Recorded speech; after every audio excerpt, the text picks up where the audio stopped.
Väikesed ja keskmise suurusega ettevõtted on tihti küberründajatele lihtsaks sihtmärgiks.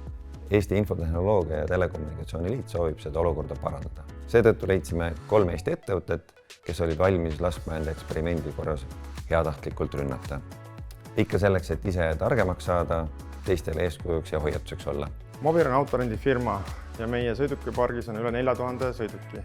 Me oleme täna aktiivsed Eestis, Lätis ja Leedus. Me pakume klientidele pikaajalist renti ja seda siis nii otsemüügis kui ka läbi meie veebiplatvormi.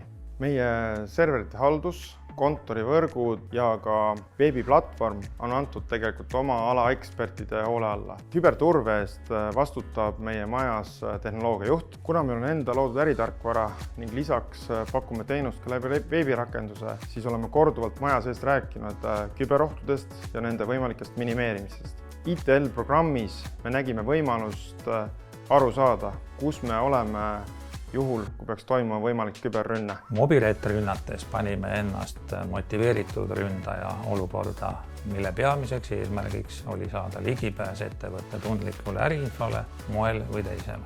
Rünnete eesmärk täitus, saime ligipääsu mobile tundlikule äriinfole, luues sellega võimaluse seda infot muuta, kustutada, avaldada konkurentidele või küsida mobile käest selle mitteavaldamise eest lunaraha.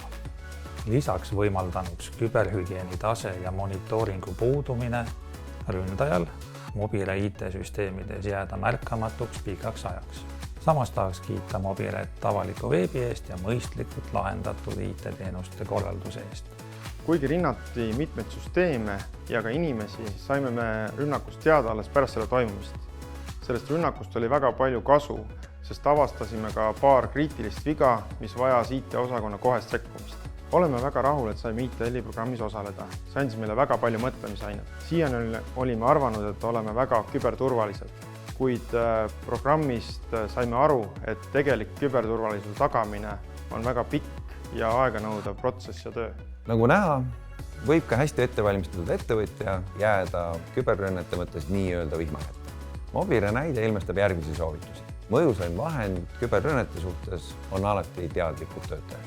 Alati tasub tähelepanu pöörata lepingulistele vastutustele, mis on kokku lepitud kontoriminna pakkujaga ja arvutipargi hooldajaga. Ja kolmandaks, kui te arendate ise tarkvara või tellite tarkvara arendust, lähtuge turvalise tarkvara arendamise heast tavast. Selle hea tava põhimõtted on nagu turvapadi autos. Vajadus tema järele ja tema töökorrasolek ilmneb alles siis, kui käes on avariiolukord. Õnnetusi ja rünnakuid ei saa kunagi päriselt välistada, kuid nende toimumise tõenäosust ja mõju saab vähendada ennetavalt tegutsedes. Kui soovid oma äririske vähendada, vaata ITL-i veebi.